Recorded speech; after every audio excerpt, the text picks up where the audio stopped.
there are women watching this going, I definitely lived that. Just like a toxic person can bring out a real dark side of you, a side of you that everybody else goes, what's happened to you? The person that I am now with her, I wasn't with people in my past. So I was at my lowest. I would ask people, tell me a bad thing about me. Hello and welcome to Suddenly Single, the new and hilarious dating podcast. Where we're going to get our celeb mates to tell us about their dating disasters. We're also going to have a few experts in the studio to tell us where you and I are going wrong. Come on, and I don't think you've got enough makeup on.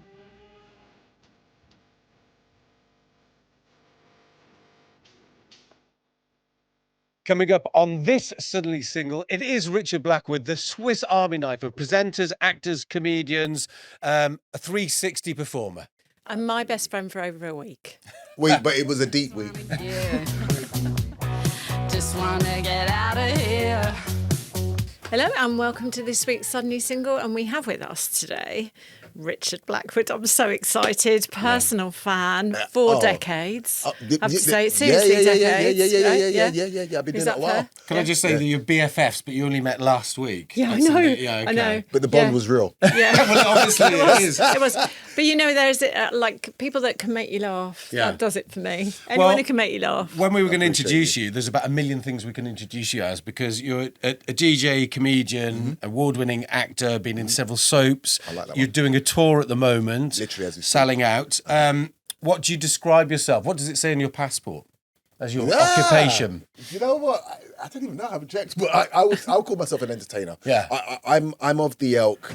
So my agent will always say, no, Richard, you know, because obviously he's getting me a lot of acting work. So, Richard, you're an actor. Yeah. And it's like, okay, so on my social, it will say actor. But essentially, I'm a stand-up first. But I come from that kind of ilk where I grew up watching people like Fred Astaire, Gene Kelly, people like that did it all. You know, and we don't even need to go over the water. We had them here as well, right? Bob Monkhouse, people like that, right? Bruce Forsyth, they could sing, act, dance, they could do it all. And hence that's, you know, they were in movies, they had talk shows, they had like, you know, variety shows, things like that. And they did them equally as good as each other.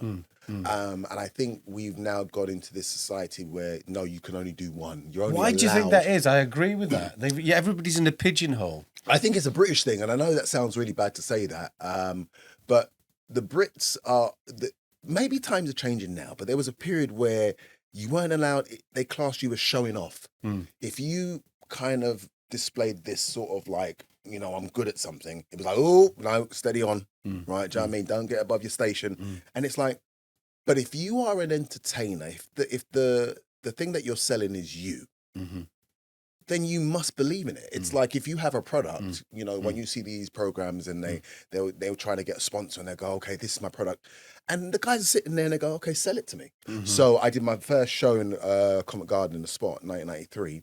And then I had to go to Birmingham and different places that I'd never been to, and realizing that as much as we're technically all the same, we live in the UK, we also have cultural differences because of regions that we come from. When it comes to women, have you laughed everyone into dating you? Well, even just the confidence that you have. It's a nice way of Laughing Putting out of it. bed. laughing, going, why is my nipples coming off? Oh, right. No, but it's true. Men can laugh you into bed. I mean, can. there's been a few occasions, but what comedy definitely was that. So what I would do, I mean, you know, I was young and it was part of becoming famous. Was because I watched Delirious Eddie Murphy. Yeah. You're word perfect at that, aren't you? Yes, right? Yeah. So Eddie Murphy said, like, you know, when Mick Jagger was getting girls, he goes, and Mick Jagger's got the big ass lips, right? And it's like, but yet he could just sing and the girls go, ah. So he realized that, wait a minute, I'm a sexy black man, right? So can you swear in this? I don't know. Yes, Right? yeah, of course. So he's Swear like, so he goes, he's walking down the street and women just throw him at him and he's like, oh, thanks, I want all the mine, it's mine. Right, watch your step, that's mine, right? Right? But it was that whole thing of, because I was young, not realizing that women love men that can make them laugh. So then when I did the Real McCoy, and then I started to get a little TV notoriety and people coming to the shows, then all of a sudden, I'll come off stage and there will be women just standing there, Yeah. like waiting for you. Yeah. And you was like, oh, for me? I thought like the black man in Enter the Dragon. For me? I'll choose you, you, and you. I would choose you, but I'm a little tired. So do you think it's the fame, So was the there a lot of comedic partying going timing? on after your dudes? Yeah, there were A few parties. parties, There was a couple of parties going on. No, I mean, a few girlies. yeah. I mean, I was. But you see, here's the thing. Remember, I'm 20 odd. You can't give somebody so young so much power.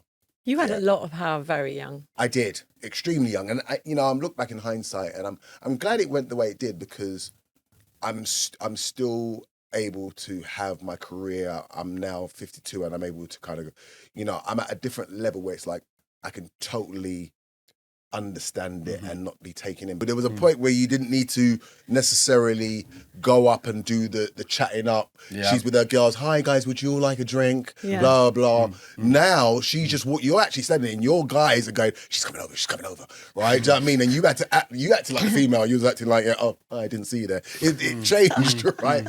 Do you think dating has changed in the last 30 years for guys? Yeah, it has. But I think it's changed because I think men. Okay, so I think men have got softer and a bit more sensitive. I think it's probably harder for women now because don't get me wrong, I think women have changed also, but I think with men are not necessarily the most masculine or what they deem as masculine, right? Is that good or bad? I think it's bad. Don't get me wrong, there's always going to be good in, because I think we're going through a change and. Things before they balance out, it's like a seesaw. It has to do this. And I think what's happening is that, okay, prime example, you've got men that do not know how to be charismatic and speak to women from a real place. And what I mean by that is that I've heard men say to women, bro, your breasts are big. And you go, sorry, what part? You want to pause him and go, bro, what part of the game is this? You're not. Yes, they are, but you never said it.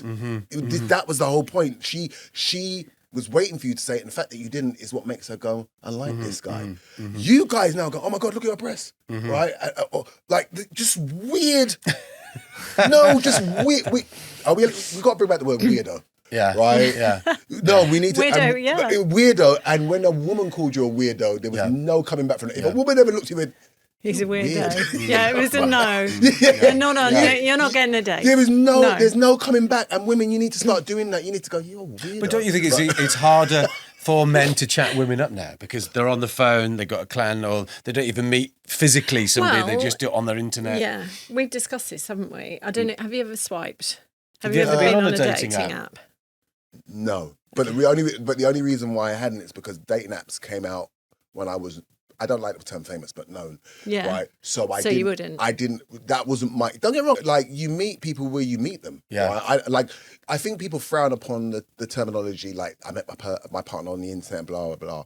But technically speaking, you are moving with the times. You don't really. Seldom do you go clubs to meet people anymore. No. Right. I mean, I'm not saying it doesn't happen. And you've got a partner at the moment. I do, and I met her on the internet. Oh, did it? Well, there you Right. go. But on the internet, but not a dating app. Did she DM you? I DM'd her. Oh. Yeah, no, we're like, because she'd be watching this guy and you better tell me the truth. right. But no, what it was, she saw me on a podcast and she's telling me that she was saying to her friends, because she knew who I was. Yeah. But she didn't know if I was necessarily a nice person. Yeah. Because it's like, he's been famous a long time. I hope he's not an asshole, but he comes across nice. So on this podcast, she was like, right, he came across really well and he seemed like a nice guy. So that person that did the podcast, they posted something and I liked it. I made a comment. She liked the comment. So I'm now looking and going, who's that? And I saw a picture. I'm like, oh my God. Right. So I added Fantastic. that. No, literally. I was like, and every picture, I thought it was a catfish. Because every picture I was like, no way does she look. No way. Right. I think I finished her Instagram. Like, when you get to the end of the video, you hear, I finished her page. I'm going back. Like maybe there's pictures I didn't see. And I messaged her. And this is where the old school speaking to people came in. I said, listen, I don't mean to bother you. Just want to say I think you're stunning, blah, blah, blah. But you went straight in with the jugular, you're stunning. You didn't just go, Oh yeah, no, hi, because would you like tickets to my show? I'm not into that tickets to the show because I'm not a bullshitter, right? And I think that a lot of men put themselves in the friend zone, because they approach. See, this is once again they don't know. Even it sounds bad to say how to play the game, but the courting game, it's like guys will do this thing where they'll go, "I just want to be your friend," and then someone will go, "Okay." Right, not realizing because they know you want more than that, but you said friend, right? Well, that's where you're gonna stay, right? Do you know what I mean? Then all of a sudden, the guy starts showing frustration. She's like, did you not say that we're just friends, right? Right? Because their thing is like, cut the bullshit. Because I said to her when we started talking, I said, listen, I'm interested in being your man. And she was very much like, no, well, we'll see how it goes. And I goes, and I remember one time she said to me, no, she. I'm loving The this. first date, the police have Loving turned up. He's coming into the room. No, but you know what was lovely is that because she was the one that kind of put me in my place, like, no, we'll see how it goes.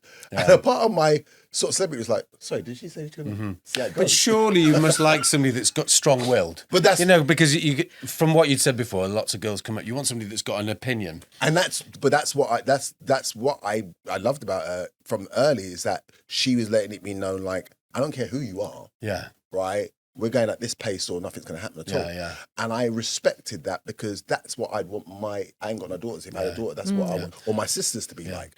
Right? This is what we teach our nieces and our sisters to be like. So when we're actually receiving that, it's like, there's a part of us like, first of all, me. And then you kind of go, no, actually, I respect that. But what it was with her was that she then, one day, she said to me, and I really respected this.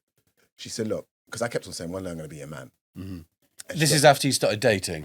We're like talking and getting to that. Right, okay. And she said, look, let me tell you this for free.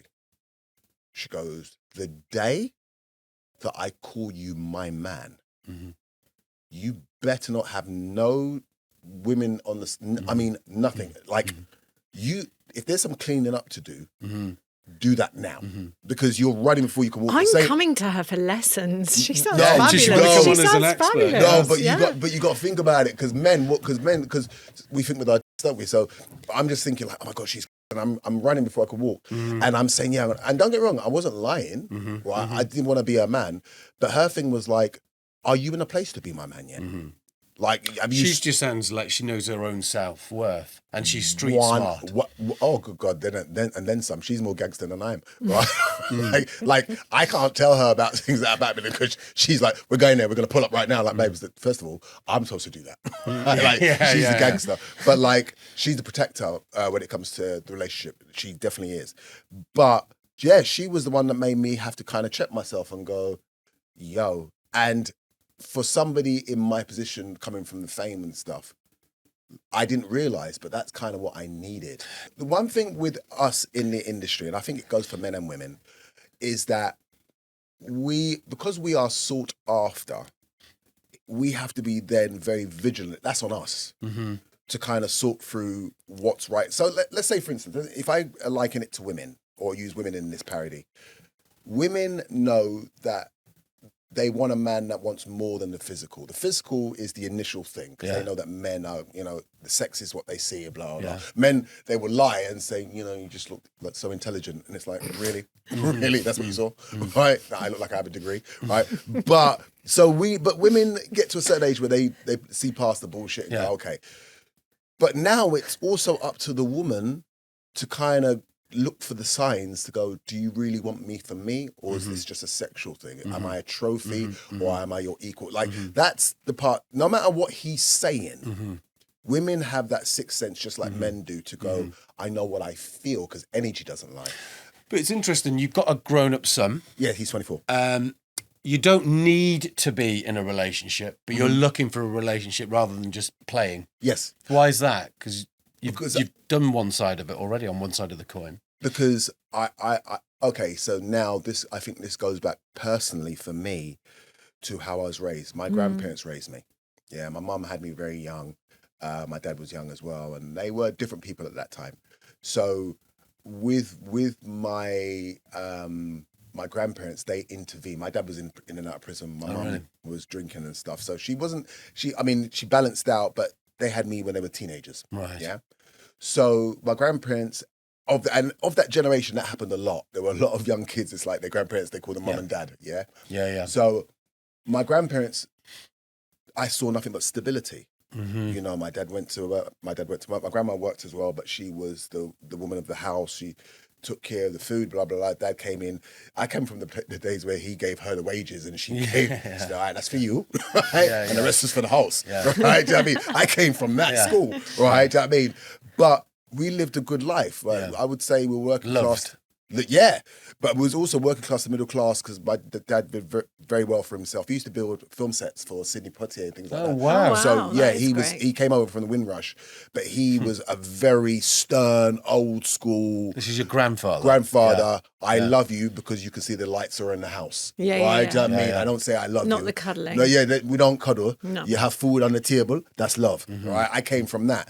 So what it was is that I always wanted to go back to that in the essence that when you see young kids growing up, part of the problem where a lot of these young kids are going kind of off the rails is that there's no stability in the home. Not in all cases, but in a lot of cases, there's no stability. Do you give any tips to your son? Or is he rounded because of leading from example? He knows how to deal with He's rounded, his but it was both, like me and his mum, we broke up when he was 3, but we were very much instrumental in his life. And I always say he's a blessing, my son, because he's in a relationship now. He's been with his partner nearly 3 years coming on. Wow. And they do their little TikToks, right? Relationship TikToks. Fantastic. As partners and blah, blah, blah. But I'm able to give him the advice that I never got. I grew up in a time, right? When you was a teenager in the 80s, your mum and your dad would say to you as a boy, like you might say, I've got a girlfriend. They'll say, you don't settle down yet. Go out there and soil your oats and go and do your thing. And before, you have time, right? And whether they were right or wrong, it was that time period. So men grew up going through that player period because both their mum and dad were saying, go and do your thing. The girls can do that. No, they couldn't. Because my parents were saying, you're not getting married to him at 17. Exactly. You know, Have you got any brothers? Have you got brothers? Yeah, I've got a brother. Okay, Yeah. so how was they with your brother though? Completely. He could do what he liked. He didn't have to come home. He didn't. See what I'm saying? It was completely Why you different ended up time. marrying his friend. I married my brother's best friend. That probably. How did he take that? Badly, very badly. But it was because he was one of the few people allowed in the house. It's the only one I saw. It's the only one I met. I think I know you. Yeah, exactly. I know him. Friendly. My parents were fine with it. It was okay. No, but you know what though? But that kind of makes sense. But this is what I'm trying to say. Because you was with boys, we were allowed to just do our thing, and we were told to do our thing. Yeah. I say to my son, I'm really proud of you because you have a good woman. I'm going to say something to you that wasn't said to me. Hold on to her, right? Because in today's society, that's like finding a rare diamond now. You've quite public talked about being bankrupt at a certain point in your life. That must have changed your mentality when you were dating girls because you're not in that position temporarily. I assume temporarily. Yeah. You couldn't pay for everything at that time. Is that how it works? I don't know, because these days a lot of people seem to be bankrupt and still live a life. No, do you know what? I tell you what I learned in that time. And maybe it was partly my fault as well. I was meeting women that were attracted to who I was as opposed to who I was on the inside. Yeah. So, and I'm very generous. So yeah, I would pay for everything and nice big holidays and but it wasn't me showing off. It was what I thought men were supposed to do. I take care of this. You're also an entertainer. But also generosity is a fabulous trait. Yeah. I mean, meanness is in anyone. It's awful. Yeah. No, but and I was always, I still am, right? But you see, and you kind of attract who you are at the time. You know, there were women that were dating the name more than they was dating the human being. Yeah. But that's fine because Did you recalibrate how you approached it afterwards? Because once the wallet's not open, and presumably a lot of those women disappeared anyway. Oh, let me tell you something. When I went bankrupt, you would have thought that I didn't have Wi-Fi. You know, a good analogy. You know, when it's like you know when you switch your phone off. Is that when family became even more important? Yes, yeah. But also certain family, because not all family is great. right? So it was more you started to realize who was for you. Let's say my partner now, for instance. I always say to her, you met me at the right time. Timing is everything. Because the person that I am now with her, I wasn't with people in my past. Yeah. Right? Like when I would say to her, like, you know, I played the field and all that, she can't even see that in me, which is so crazy because there are women watching this going, I definitely lived that, right? Do you know what I mean? But that's crazy how the right time and the right person, right? I always say to her, you make me better. Now, don't get me wrong. I also want to be better. So that's the timing part.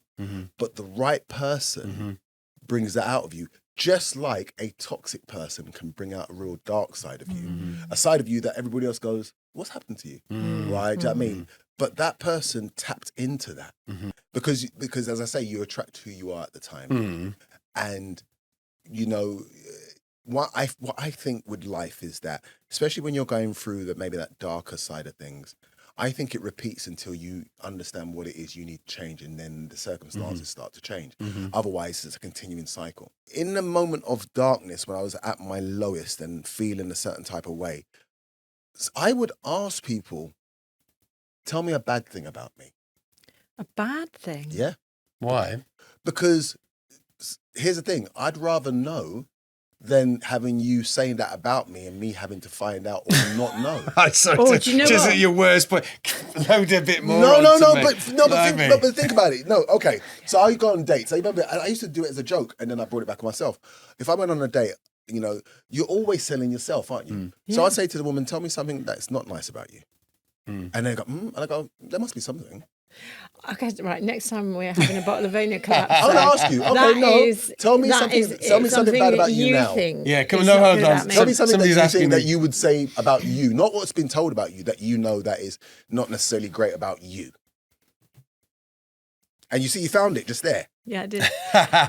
Are you going to share it? Yeah. When I lose it, I lose it. When I lose it, I lose it. Because I usually just say it's fine when it's really not fine. Yeah. And then I lose it. That's it. And then that's not necessarily a nice look. Person. What about you? Impatient, probably. You know, I used to live in America and work for Americans, and everybody just gets on with it, and, you know, there's no, like, umming and ahhing. And now you're like, back in England, and everything's much slower. And, we've cancelled this and we'll do that later. And it's like, come on. Yeah. See, now with me, same thing. I'm very understanding, but I hate when people don't give me the same back, right? I take it, because I'm sensitive, I take it personal, right? And so when I explode, because it's like, I did all those things for you. Yeah. And as soon as I did one thing, right? So I take, so people will say to me, you will hold on to things. I go, yeah, I do. Right? I take things personally, good, bad, or indifferent. I think it's a bad thing, but also it's what protects me, right? Do you know what I mean? Because I believe that you knew what you was doing when you did that. Just wanna get out of here. Richard, would you like to take this as the goldfish bowl of truth? We all answer. Yeah, we don't leave you hanging. Guess first. What? Can you read that? It's my writing, which is shocking, and I can translate if you need me to. No, that's all right. Do you want me to read it? Yeah. How important is having common interests to a relationship? Yeah. How important? Yeah. I think it's very important. I think, don't get me wrong, I do think at the same time that you can learn things maybe that you wouldn't have done from a person in a relationship, and it's like they bring out a certain side of you. But I do think common interests are very important, because there's got to be unison. There's got to be just something that naturally happens that you both want to do. Yeah. That's part of your default setting. I think that's part of you. Absolutely, completely agree with that. Yeah. I think you covered this one before. Can you laugh someone into bed? Oh, yeah. Yeah, I've done that a few times. I mean, she weren't laughing on the way in, but she was... laughing on the way out. Yeah. Blackwood. That's me. Yeah, well, what is your go-to romantic music? Well, apart from Junior, obviously, because he's your uncle. I mean, it says weird playing my uncle like what kind of music do you play then? Are you Sade, or are you kind of Prince music? What's your background music? If you're getting, I'm actually a real Prince fan. are you? Oh, are I you? am. I mean, there's only so many Prince records you can play going to bed though. Like Darling Nikki, you can't play that, or you know, let's go crazy. But I got from Prince's first album all the way up. I cried when Prince died. Yeah. Right, like I am a Prince fan. Like that whole Minneapolis sound, Prince, the time, Jimmy Jam, Terry Lewis. I was just very big on that. But Prince obviously was the catalyst for that. But music wise, I like jazz. Really? I Wow. love jazz. I love jazz. I like a sax. Like my favorite saxophonist is Najee. Singer? Without singing. Yeah. Yeah. So Najee, Miles Davis, Bob James, Earl Clue. I can name them all. Wow. Yeah. So do you go to Ronnie Scott's then? I used to. Yeah, I used to. Have you ever heard a guy called Pat Metheny, guitarist? No. Pat Metheny.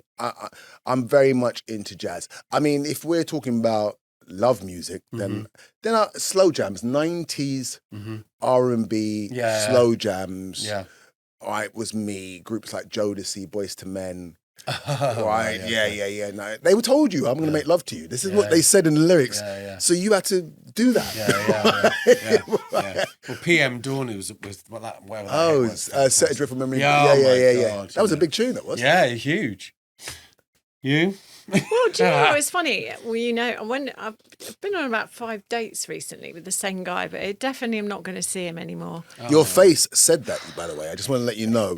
Like, well, he's younger than me, and the problem was we went out on Valentine's night. It was very nice. I don't think I've told you this yet. No, that's a very. Have you loaded told night. him? Because he looks like he's going to see this for the first time. Yeah, exactly. Yeah. Hi, lovely.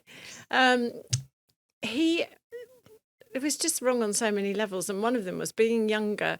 He said, "What music do you like?" So I said Luther Vandross, and he said, "Oh no, he wanted to play some rapper called Joe that I'd never even heard of." Then there's a knock on the door, and 6 mates arrive because he'd forgotten. He told them that they could use his snooker table to play. I just thought, Hold on a minute, and he I let thought I them? got a TARDIS back to the 80s, and I'd arrived at a student dig. You know he's from this time because he actually let them play. Yeah. Back in our day, we're like, no, yo, He's young, wrong but day. he's not like 20, is he? No, he's in his 40s. Yeah. But I mean, He ain't ready to settle down. No, that's exactly He what I ain't was going ready. to say. He's going to let his boys enjoying come in and play himself pool Yeah. when he's got a lady round. Yeah. No, we can adjourn that. Yeah, we're going to adjourn. And on that note, Richard, thank you very much for coming in. It's been illuminating on lots of different levels. Thank you. And your tour at the moment is on till when and where you're going? On until I think April. Come and see me. I'm very funny. Richard Blackwood. Thank you. Thank you so much. On the next Suddenly Single, Susie Mathis, who discusses her very famous ex-lovers, her glittering career, and how she prefers to be single most of the time.